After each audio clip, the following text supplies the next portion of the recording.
ನಮಸ್ಕಾರ. ಇವತ್ತು ನಾವು ಮಾತಾಡೋಕ್ ಹೊರಟಿರೋ ವಿಷಯ ಜ್ಞಾನ. ನಮಸ್ಕಾರ. ಜ್ಞಾನ ಅಂದ ತಕ್ಷಣ ನಮಗೆಲ್ಲ ನೆನಪಾಗೋದು ಪುಸ್ತಕ, ಪರೀಕ್ಷೆ, ಮಾಹಿತಿ. ಆದರೆ ನಾವಿವತ್ತು ಚರ್ಚೆ ಮಾಡ್ತಿರೋದಲ್ಲ. ಇದು ನಮ್ಮ ಅಸ್ತಿತ್ವದ ಮೂಲವನ್ನೇ ಪ್ರಶ್ನಿಸುವ, ನಮ್ಮನ್ನೇ ನಾವು ಅರ್ಥ ಮಾಡ್ಕೊಳ್ಳುವ ಜ್ಞಾನ. ನಮ್ಮ ಇವತ್ತಿನ ಈ ಒಂದು ಆಳವಾದ ಚರ್ಚೆಗೆ ಆಧಾರ ಗಾಯತ್ರಿ ಚೈತನ್ಯ ಅನ್ನೋ ಕೃತಿಯ ಕೆಲವು ಆಯ್ದ ಭಾಗಗಳು. ಹೌದು. ಹಾಗಿದ್ರೆ ಈ ಜ್ಞಾನ ಅಂದ್ರೆ ಏನು? ಆತ್ಮಜ್ಞಾನ, ತತ್ವಜ್ಞಾನ, ಬ್ರಹ್ಮಜ್ಞಾನ ಅಂತಾರಲ್ಲ, ಅದೆಲ್ಲ ಒಂದೇನಾ ಅಥವಾ ಬೇರೆ ಬೇರೆನಾ? ಎಲ್ಲಕ್ಕಿಂತ ಮುಖ್ಯವಾಗಿ ಗಾಯತ್ರಿ ಮಂತ್ರಕ್ಕೂ ಈ ಆಳವಾದ ಜ್ಞಾನಕ್ಕೂ ಏನು ಸಂಬಂಧ? ಈ ಎಲ್ಲಾ ಪ್ರಶ್ನೆಗಳ ಹಿಂದೆ ಬಿದ್ದು ಉತ್ತರ ಹುಡುಕುವ ಒಂದು ಪ್ರಯತ್ನ ಮಾಡೋಣ. ಬನ್ನಿ, ಈ ವಿಷಯದ ಆಳಕ್ಕೆ ಇಳಿದು ನೋಡೋಣ. ಸರಿ, ಮೊದಲನೇದಾಗಿ ಈ ಜ್ಞಾನ ಅನ್ನೋದನ್ನ ಹೇಗೆ ಅರ್ಥ ಮಾಡ್ಕೊಳ್ಳೋದು? ಗಾಯತ್ರಿ ಚೈತನ್ಯದಲ್ಲಿ ಉಪನಿಷತ್ತುಗಳ ಸಹಾಯದಿಂದ ಇದಕ್ಕೆ ಒಂದು ವ್ಯಾಖ್ಯಾನ ಕೊಡಲಾಗಿದೆ. ಏನ್ ಹೇಳುತ್ತೆ ಅದು? ಖಂಡಿತ. ಇಲ್ಲಿ ಜ್ಞಾನ ಅಂದ್ರೆ ನಾವು ದಿನನಿತ್ಯ ಬಳಸುವ ಅರ್ಥದಲ್ಲಿ ಅಲ್ಲ. ಇದೊಂದು ಪವಿತ್ರವಾದ, ಪಾರಮಾರ್ಥಿಕವಾದ ಜ್ಞಾನ. ಗಾಯತ್ರಿ ಚೈತನ್ಯದಲ್ಲಿ ಒಂದು ಅದ್ಭುತವಾದ ಮಾತು ಹೇಳುತ್ತೆ. ಜೀವ ಹಾಗೂ ಬ್ರಹ್ಮನ ಮಧ್ಯವಿರುವ ಏಕತ್ವದ ಅನುಭವವೇ ಜ್ಞಾನ. ಒಂದ್ ನಿಮಿಷ, ಇದು ಕೇಳೋಕ್ ಸರಳ ಅನ್ಸಿದ್ರೂ ತುಂಬಾ ಆಳವಾದ ಮಾತು. ಏಕತ್ವದ ಅನುಭವ ಅಂದ್ರೆ ನಾನು ಮತ್ತು ಈ ಇಡೀ ವಿಶ್ವ, ಮರ, ಗಿಡ, ಪ್ರಾಣಿ, ಪಕ್ಷಿ ಎಲ್ಲವೂ ಒಂದೇ ಅಂತ ನಿಜವಾಗ್ಲೂ ಫೀಲ್ ಆಗೋದಾ? ನಮ್ ದಿನನಿತ್ಯದ ಜೀವನದಲ್ಲಿ ನಾವೆಲ್ಲವನ್ನೂ ಬೇರೆ ಬೇರೆಯಾಗಿ ನೋಡ್ತೀವಲ್ಲ, ಇದನ್ ಹೇಗೆ ಅರ್ಥ ಮಾಡ್ಕೊಳ್ಳೋದು? ಅತ್ಯುತ್ತಮ ಪ್ರಶ್ನೆ. ಹೌದು, ಅದೇ ಜ್ಞಾನದ ವಿಶೇಷ. ಸಾಮಾನ್ಯವಾಗಿ ನಮ್ಮ ಅರಿವು ನಾನು ಬೇರೆ, ಹೊರಗಿನ ಪ್ರಪಂಚ ಬೇರೆ ಅನ್ನೋ ದ್ವೈತ ಭಾವನೆಯಲ್ಲಿ ಇರುತ್ತೆ. ಎಕ್ಸಾಕ್ಟ್ಲಿ, ಆ ದ್ವೈತ ಭಾವನೆಯಲ್ಲಿ ಇರುತ್ತೆ. ಆದ್ರೆ ಜ್ಞಾನ ಉದಯವಾದಾಗ ಆ ಭೇದ ಭಾವ ಕರಗಿ ಹೋಗುತ್ತೆ. ಇದನ್ನೇ ಉಪನಿಷತ್ತುಗಳು ಬೇರೆ ಬೇರೆ ರೀತಿ ಹೇಳ್ತವೆ. ಕೇನ ಉಪನಿಷತ್ತು ಆತ್ಮನನ್ನು ಅರಿಯುವುದೇ ಜ್ಞಾನ ಅಂತ ಹೇಳಿದ್ರೆ, ತೈತಿರ್ಯ ಉಪನಿಷತ್ತು ಬ್ರಹ್ಮನನ್ನು ಉಪಾಸನೆ ಮಾಡುವುದೇ ಜ್ಞಾನ ಅನ್ನುತ್ತೆ. ಕೊನೆಗೆ ಇವೆಲ್ಲವೂ ಬಂದು ನಿಲ್ಲೋದು ಅದೇ ಏಕತ್ವದ ಅನುಭವಕ್ಕೆ. ತನ್ನನ್ನು ತಾನು ಸಂಪೂರ್ಣವಾಗಿ ಅರಿತಾಗ ಇಡೀ ಬ್ರಹ್ಮಾಂಡವನ್ನೇ ಅರಿತಂತೆ ಅನ್ನೋ ಅರಿವು. ಓಕೆ, ಹಾಗಾದ್ರೆ ಜ್ಞಾನ ಅನ್ನೋದು ಕೇವಲ ಒಂದು ಮಾಹಿತಿ ಅಲ್ಲ, ಅದೊಂದು ಅರಿವಿನ ಸ್ಥಿತಿ. ಖಂಡಿತ. ಗಾಯತ್ರಿ ಚೈತನ್ಯದಲ್ಲಿ ಋತೆ ಜ್ಞಾನಾನ ಮುಕ್ತಿಹಿ ಅಂತ ಒಂದು ಮಾತು ಬರುತ್ತೆ. ಅಂದ್ರೆ ಜ್ಞಾನವಿಲ್ಲದೆ ಮುಕ್ತಿ ಇಲ್ಲ ಅಂತ. ಇದು ಬಹಳ ದೊಡ್ಡ ಹೇಳಿಕೆ ಅಲ್ವಾ? ಹೌದು. ಇದು ಈ ಚರ್ಚೆಯ ಅತ್ಯಂತ ಪ್ರಮುಖವಾದ ಭಾಗ. ಇದರ ಅರ್ಥ ಮುಕ್ತಿಗೆ ಜ್ಞಾನವೊಂದೇ ನೇರವಾದ ದಾರಿ, ಬೇರೆ ಶಾರ್ಟ್ಕಟ್ಗಳಿಲ್ಲ ಅಂತ. ಓ. ಇದೇ ಕಾರಣಕ್ಕೆ ಭಾರತೀಯ ತತ್ವಶಾಸ್ತ್ರದ 6 ಮುಖ್ಯ ಪಂಥಗಳಿವೆ. ಅಂದ್ರೆ ಷಡ್ದರ್ಶನಗಳು ಅಂತ ಕರೀತಾರೆ. ನ್ಯಾಯ, ವೈಶೇಷಿಕ, ಸಾಂಖ್ಯ, ಯೋಗ, ಮೀಮಾಂಸಾ ಮತ್ತು ವೇದಾಂತ. ಇವೆಲ್ಲದರ ಅಂತಿಮ ಗುರಿ ಕೂಡ ಇದೇ ಜ್ಞಾನವನ್ನು ಪಡೆಯುವುದು. ಗಾಯತ್ರಿ ಚೈತನ್ಯದಲ್ಲಿ ಇದನ್ನು ಇನ್ನೂ ಸುಂದರವಾಗಿ ಹೇಳಲಾಗಿದೆ. ಮೋಕ್ಷವೆಂಬ ಮರದ ಬೀಜವೇ ಜ್ಞಾನ. ವಾವ್. ಬೀಜವಿಲ್ಲದೆ ಮರ ಹೇಗೆ ಸಾಧ್ಯವಿಲ್ಲವೋ ಹಾಗೆಯೇ ಜ್ಞಾನವಿಲ್ಲದೆ ಮುಕ್ತಿ ಸಾಧ್ಯವಿಲ್ಲ. ಜ್ಞಾನವಿಲ್ಲದೆ ಮುಕ್ತಿ ಇಲ್ಲ ಅಂತ ಹೇಳಿದ ಮೇಲೆ ಸಹಜವಾಗೇ ಮುಂದಿನ ಪ್ರಶ್ನೆ ಬರುತ್ತೆ. ಹೌದು. ಇಷ್ಟು ಮುಖ್ಯವಾದ ಈ ಜ್ಞಾನವನ್ನ ಪಡೆಯೋದು ಹೇಗೆ? ಇದಕ್ಕೆ ಜ್ಞಾನಯೋಗ ಅಂತ ಒಂದು ದಾರಿ ಇದೆಯಲ್ಲವೇ? ಖಂಡಿತ. ಜ್ಞಾನಯೋಗವನ್ನ ಅತ್ಯಂತ ನೇರವಾದ ದಾರಿಯಂತೆ ಪರಿಗಣಿಸಲಾಗಿದೆ. ಏನಿದು ಜ್ಞಾನಯೋಗ ಅಂದ್ರೆ? ಯಾವ ಸಾಧನೆಯಲ್ಲಿ ನಮ್ಮ ಮನಸ್ಸು ಹೊರಗಿನ ಯೋಚನೆಗಳಿಂದ, ಗೊಂದಲಗಳಿಂದ ಚಂಚಲವಾಗದೆ ಆ ಪರಮ ಸತ್ಯದಲ್ಲಿ, ಅಂದ್ರೆ ಪರಮ ಸೂಕ್ಷ್ಮ ತತ್ವದಲ್ಲಿ ಸ್ಥಿರವಾಗಿ ನಿಲ್ಲುತ್ತದೆಯೋ ಅದೇ ನಿಜವಾದ ಜ್ಞಾನ. ನಮ್ಮ ಮನಸ್ಸು ಸದಾ ಹರಿಯೋ ನದಿ ಇದ್ದ ಹಾಗೆ. ಆ ನದಿಯ ನೀರು ತಿಳಿಯಾಗಿ ನಿಶ್ಚಲವಾದಾಗ ಕೆಳಗಿರೋದೆಲ್ಲ ಸ್ಪಷ್ಟವಾಗಿ ಕಾಣಿಸುತ್ತಲ್ಲ, ಹಾಗೆ ಮನಸ್ಸು ಸ್ಥಿರವಾದಾಗ ಸತ್ಯದ ಅರಿವಾಗತ್ತೆ. ಇಲ್ಲಿ ವಿಷಯ ನಿಜವಾಗ್ಲೂ ಕುತೂಹಲಕಾರಿ ಆಗ್ತಾ ಇದೆ. ಯಾಕಂದ್ರೆ ಜ್ಞಾನವನ್ನ ತಿಳಿದುಕೊಳ್ಳುವುದು ಒಂದು ಭಾಗವಾದ್ರೆ ಅದನ್ನ ಜೀವನದಲ್ಲಿ ಅಳವಡಿಸಿಕೊಳ್ಳುವುದು ಇನ್ನೊಂದು ಭಾಗ. ನಿಜ. ಗಾಯತ್ರಿ ಚೈತನ್ಯದಲ್ಲಿ ಭಗವಾನ್ ಮಹಾವೀರರ ಒಂದು ಮಾತನ್ನು ಉಲ್ಲೇಖಿಸಲಾಗಿದೆ. ಬರೀ ಜ್ಞಾನವಿದ್ದು ಆಚರಣೆ ಇಲ್ಲದಿದ್ರೆ ಏನಾಗತ್ತೆ ಅಂತ. ಹೌದು, ಅದೊಂದು ಅದ್ಭುತವಾದ ಉದಾಹರಣೆ. ಭಗವಾನ್ ಮಹಾವೀರರು ಹೇಳ್ತಾರೆ, ನಿಮ್ಮಲ್ಲಿ ಜ್ಞಾನವಿದ್ದು ಆಚರಣೆಯಲ್ಲಿ ತರೆದಿದ್ದಲ್ಲಿ ಅಂಧನ ಮುನ್ನೆ ಲಕ್ಷಗಟ್ಲೆ ದೀಪಗಳನ್ನ ಬೆಳಗಿದ್ರೂ ಪ್ರಯೋಜನ ಇಲ್ಲ. ಎಷ್ಟು ಸುಂದರವಾದ ಮಾತು. ಹೌದು ನೋಡಿ. ಜ್ಞಾನ ಅನ್ನೋದು ಕೇವಲ ತಲೆಯಲ್ಲಿ ತುಂಬಿಕೊಳ್ಳುವ ವಿಷಯವಲ್ಲ. ಅದು ನಮ್ಮ ನಡತೆಯಲ್ಲಿ, ನಮ್ಮ ಜೀವನ ಕ್ರಮದಲ್ಲಿ ಕಾಣಬೇಕು. ಇದು ನಾವು ಜಿಮ್ ಮೆಂಬರ್ಶಿಪ್ ತೆಗೆದುಕೊಂಡು ಒಂದೂ ದಿನ ಹೋಗದೇ ಇದ್ದ ಹಾಗೆ.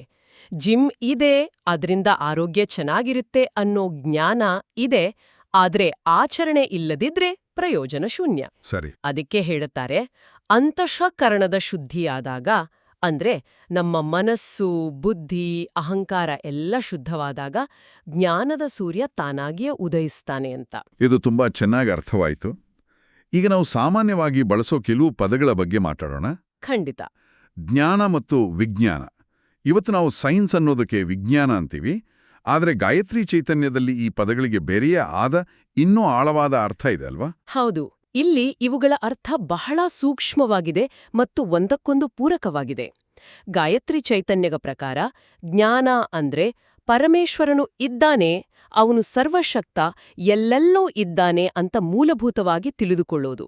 ಇದೊಂದು ಅಸ್ತಿತ್ವದ ಅರಿವು. ಸರಿ, ದೇವರು ಇದ್ದಾನೆ ಅಂತ ಒಪ್ಪಿಕೊಳ್ಳೋದು ಜ್ಞಾನ. ಹಾಗಾದ್ರೆ ವಿಜ್ಞಾನ ಅಂದ್ರೇನು?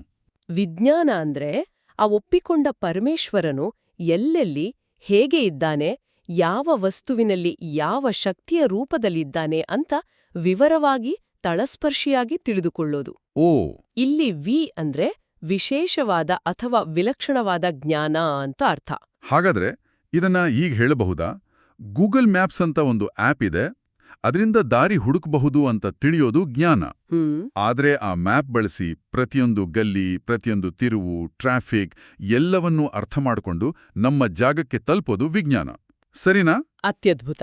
ಇದಕ್ಕಿಂತ ಚೆನ್ನಾಗಿ ಇದನ್ನ ವಿವರಿಸೋಕೆ ಸಾಧ್ಯವೇ ಇಲ್ಲ. ನೀವ್ ಹೇಳಿದ್ದು 100% ಸರಿ. ಮುಂಡಕ ಉಪನಿಷತ್ತಿನಲ್ಲಿ ಒಂದು ಪ್ರಶ್ನೆ ಬರುತ್ತೆ.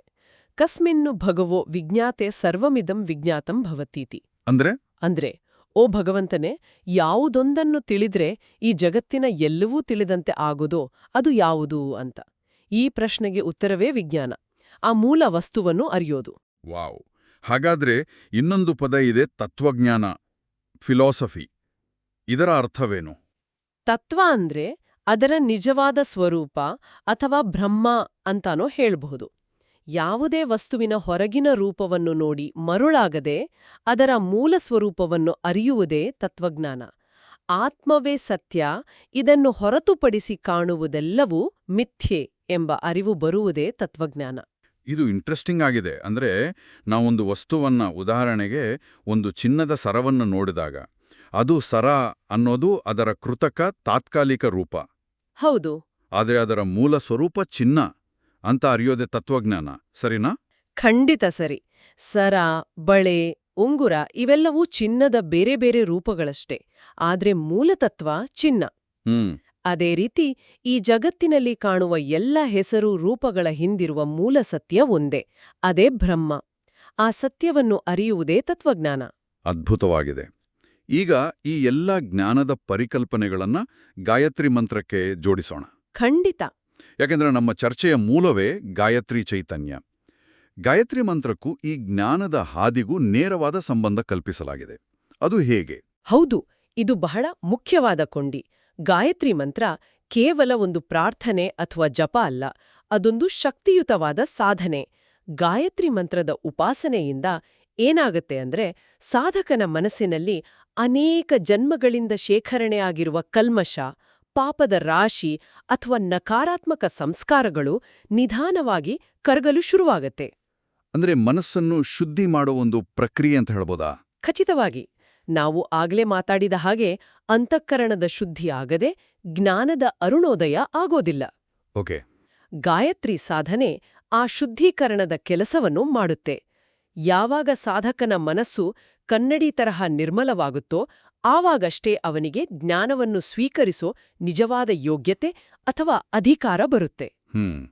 ಅಂದ್ರೆ ಜ್ಞಾನ ಪ್ರಾಪ್ತಿಗೆ ಚಿತ್ತಶುದ್ಧಿ ಮೊದಲ ಮೆಟ್ಲು ಮತ್ತು ಗಾಯತ್ರಿ ಸಾಧನೆ ಆ ಮೆಟ್ಟಿಲನ್ನು ಹತ್ತಲು ಸಹಾಯ ಮಾಡುತ್ತೆ. ಹಾಗಾದ್ರೆ ಗಾಯತ್ರಿ ಮಂತ್ರದಲ್ಲಿ ಜ್ಞಾನದ ಬೀಜ ಅಡಗಿದೆಯಾ? ಹೌದು. ಗಾಯತ್ರಿ ಚೈತನ್ಯದಲ್ಲಿ ಗಾಯತ್ರಿ ಮಂತ್ರದಲ್ಲಿ ಆತ್ಮಜ್ಞಾನವಿದೆ ಅಂತ ಸ್ಪಷ್ಟವಾಗಿ ಹೇಳಿದೆ. ಗಾಯತ್ರಿ ಮಂತ್ರದ ಧ್ಯೋಯೋನಃ ಪ್ರಚೋದಯಾತ್ ಅನ್ನೋ ಸಾಲಿನ ಅರ್ಥವೇ ನಮ್ಮ ಬುದ್ಧಿಯನ್ನು ಸತ್ಪ್ರೇರಣೆ ಮಾಡು ಅಂತ. ಹೌದು. ಇಲ್ಲಿ ಬುದ್ಧಿ ಅಂದ್ರೆ ಕೇವಲ ಲೌಕಿಕ ಬುದ್ಧಿಯಲ್ಲ, ಪಾರಮಾರ್ಥಿಕ ಸತ್ಯವನ್ನು ಗ್ರಹಿಸುವ ವಿವೇಕ. ಗಾಯತ್ರಿ ಸಾಧನೆಯ ಅಂತಿಮ ಗುರಿಯೇ ಸಾಧಕನನ್ನು ಬ್ರಹ್ಮಜ್ಞಾನದಲ್ಲಿ ಸ್ಥಿರವಾಗಿ ನಿಲ್ಲುವಂತೆ ಮಾಡುವುದು. ಇದನ್ನೇ ಕೈವಲ್ಯ ಅಥವಾ ಮುಕ್ತಿ ಅಂತ ಕರೀತಾರೆ. ಈ ಎಲ್ಲಾ ಚರ್ಚೆ ನಮ್ಮನ್ನು ಒಂದು ಮೂಲಭೂತ ಪ್ರಶ್ನೆಗೆ ತಂದು ನಿಲ್ಲಿಸುತ್ತೆ. ಪ್ರತಿಯೊಬ್ಬ ಮನುಷ್ಯನೂ ತನ್ನ ಜೀವನದಲ್ಲಿ ಒಂದಲ್ಲ ಒಂದು ಹಂತದಲ್ಲಿ ಕೇಳಿಕೊಳ್ಳುವ ಪ್ರಶ್ನೆ, ನಾನು ಯಾರು? ಹೌದು, ಇದೇ ಎಲ್ಲ ಜ್ಞಾನಮಾರ್ಗದ ಕೇಂದ್ರ ಪ್ರಶ್ನೆ. ಗಾಯತ್ರಿ ಚೈತನ್ಯದಲ್ಲಿ ಇದನ್ನ ಒಂದು ಶೋಧನೆಯ ರೀತಿಯಲ್ಲಿ ವಿವರಿಸಲಾಗಿದೆ. ನಾನು ಯಾರು ಅಂತ ಹುಡುಕ್ತಾ ಹೋದ್ರೆ ಮೊದಲು ನಾನು ಈ ದೇಹ ಅಂತ ಅನ್ಸುತ್ತೆ, ಆಮೇಲೆ ನಾನೀ ಮನಸ್ಸು ಅಂತ ಅನ್ಸುತ್ತೆ. ಸರಿ. ಆದ್ರೆ ಇನ್ನೂ ಆಳಕ್ಕೆ ಹೋದ್ರೆ ನಮ್ಮ ಮೂಲವನ್ನು ಹುಡುಕ್ತಾ, ಅಂದ್ರೆ ನಾನು, ನನ್ನ ತಾಯಿ, ಅವರ ತಾಯಿ, ಹೀಗೆ ಹಿಂದಕ್ಕೆ ಸೃಷ್ಟಿಯ ಉಗಮದ ಕಡೆಗೆ ಶೋಧಿಸುತ್ತಾ ಸಾಗಿದಾಗ ಕೊನೆಗೆ ನಮಗೆ ಅರಿವಾಗೋದು ಇಡೀ ವಿಶ್ವದ ಮೂಲ ಒಂದೇ ಏಕತ್ವ ಅಂತ. ಆ ಏಕತ್ವವನ್ನೇ ಪರಬ್ರಹ್ಮ ಎನ್ನುತ್ತಾರೆ. ಹಾಗಾದ್ರೆ ನಾನು ಯಾರು ಅನ್ನೋ ಪ್ರಶ್ನೆಗೆ ಉತ್ತರ ನಾನು ಆ ಪರಬ್ರಹ್ಮವೇ ಅಂತ ಸಿಗುತ್ತಾ? ನಿಖರವಾಗಿ. ಅದೇ ಬ್ರಹ್ಮವು ನಾನಾಗಿದ್ದೇನೆ ಅಂದ್ರೆ ಅಹಂ ಬ್ರಹ್ಮಾಸ್ಮಿ ಎಂಬ ಅನುಭವ ಜ್ಞಾನ ಉದಯವಾದಾಗ ಆಗ್ತದೆ. ಆ ಕ್ಷಣದಲ್ಲಿ, ಆರಂಭದಲ್ಲಿ ನಮಗೆ ಬೇರೆ ಬೇರೆಯಾಗಿ ಕಂಡ ಆತ್ಮಜ್ಞಾನ, ತತ್ವಜ್ಞಾನ, ಬ್ರಹ್ಮಜ್ಞಾನ ಇವೆಲ್ಲವೂ ಒಂದೇ ಅರ್ಥವನ್ನು ಕೊಡುವ ಸಮಾನಾರ್ಥಕ ಪದಗಳು ಅಂತ ಖಚಿತವಾಗುತ್ತೆ. ಯಾಕಂದ್ರೆ ತನ್ನನ್ನು ಅರಿಯುವುದು, ಮೂಲ ತತ್ವವನ್ನು ಅರಿಯುವುದು ಮತ್ತು ಬ್ರಹ್ಮನನ್ನು ಅರಿಯುವುದು ಇವೆಲ್ಲವೂ ಒಂದೇ ಅನುಭವದ ಬೇರೆ ಬೇರೆ ಹೆಸರುಗಳಷ್ಟೇ. ಹಾಗಾದ್ರೆ ಜ್ಞಾನ ಅಂದ್ರೆ ನಮ್ಮ ನಿಜ ಸ್ವರೂಪವನ್ನು ಅರಿಯುವುದು. ಹಾಗಿದ್ರೆ ಅದರ ವಿರುದ್ಧ ಪದ ಅಜ್ಞಾನ ಅಂದ್ರೆ ಏನು? ಅದನ್ನು ಗಾಯತ್ರಿ ಚೈತನ್ಯದಲ್ಲಿ ವಿವರಿಸಲಾಗಿದೆಯಾ? ಹೌದು, ಬಹಳ ಸ್ಪಷ್ಟವಾಗಿ ವಿವರಿಸಲಾಗಿದೆ. ಆತ್ಮರಹಿತವಾದ ಈ ಶರೀರ, ಇಂದ್ರಿಯಗಳು ಮತ್ತು ಮನಸ್ಸಿನ್ನೇ ತಾನು ಎಂದು ತಪ್ಪಾಗಿ ತಿಳಿದುಕೊಳ್ಳುವುದೇ ಅಜ್ಞಾನ. ಇದನ್ನ ಸ್ವಲ್ಪ ಸುಲಭವಾಗಿ ಹೇಳೋದಾದ್ರೆ? ಖಂಡಿತ. ಹೇಗೆ ಅಂದ್ರೆ, ನಾವು ಒಂದು ಕಾರ್ ಓಡಿಸ್ತಿದ್ರೆ ನಾವು ಕಾರು ಆಗುವುದಿಲ್ಲ, ನಾವು ಕಾರಿನ ಡ್ರೈವರ್.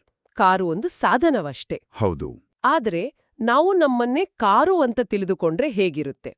ಅದು ತಪ್ಪು ತಿಳುವಳಿಕೆ ಅಲ್ವಾ? ನಿಜ.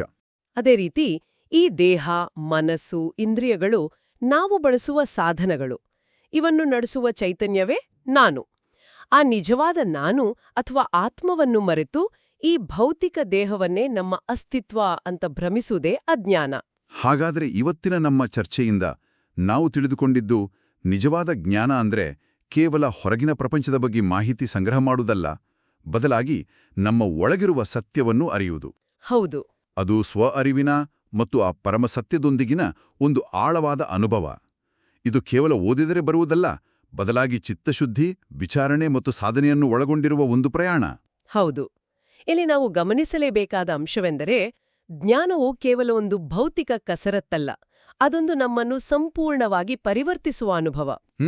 ನಾನೊಬ್ಬ ಸೀಮಿತ ವ್ಯಕ್ತಿ, ಈ ದೇಹವೇ ನಾನು ಅನ್ನೋ ಕಲ್ಪನೆಯಿಂದ ಹೊರಬಂದು ನಾನು ಅನಂತ ಚೈತನ್ಯದ ಭಾಗ ಅನ್ನೋ ಸತ್ಯವನ್ನು ಅನುಭವಿಸುವವರೆಗಿನ ಅದ್ಭುತ ಪಯಣವದು.